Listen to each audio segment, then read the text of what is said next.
வணக்கம். தனுசு ராசி அன்பர்களே, தனுசு ராசிக்கு அர்த்தாஷ்டம சனி ஆரம்பம்.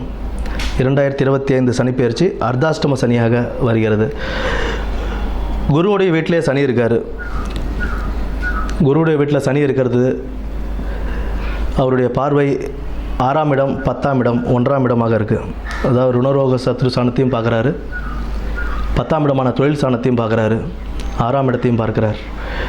தொழில் ஸ்தானத்தில் சனி பகவான் பார்க்கும்போது ஒரு நல்ல முன்னேற்றத்தை கொடுப்பார். தொழிலுக்கு ஒரு நல்ல முன்னேற்றம் கிடைக்கும்.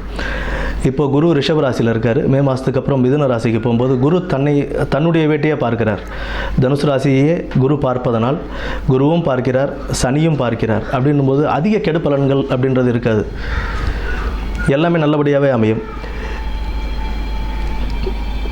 7ஆம் இடத்தில் குரு மாறி வர்றதுனால திருமணம் கைகூடுவதற்கான வாய்ப்புகள் நிறையா இருக்குது. தனுசு ராசியில் திருமணம் கைகூடாத பல ஆண் பெண்களுக்கு திருமணம் கைகூடுவதற்கான வாய்ப்புகள் நிறைய உண்டு. அதே போல் 4ஆம் இடத்தின் சனி இருப்பது ஒரு பக்கம் உடல் உபாதைகள் கொடுத்தாலும் குரு பார்வை வந்த பிறகு அது ஒரு நல்ல ஒரு பலனையை கொடுக்கும். உங்களுக்கு அதிகமாக உங்களுக்கு எந்த ஒரு பாதிப்புகளையும் கொடுக்காது. இருந்தாலும் நம்மளுடைய ஹெல்த் கான்சியஸோட நம்ம உடல் நலத்தை பார்த்துக்கிறதுன்றது ரொம்ப முக்கியம். அர்த்தாஷ்டம சனியில் நமக்கு உடல் உபாதைகள் கொஞ்சம் கொஞ்சம் அவர் கொடுத்துக்கிட்டு தான் இருப்பார். அந்த உபாதைகளும் நம்ம பார்த்துக்கணும். ப்ளஸ் குடும்பத்தில் சிறு சிறு சஞ்சலங்கள் வரும்போது நம்ம அனுசரிச்சுட்டு போயிடணும். குரு மாறினதுக்கப்புறம் அதுவும் கொஞ்சம் உங்களுக்கு குறைய ஆரம்பிச்சிடும்.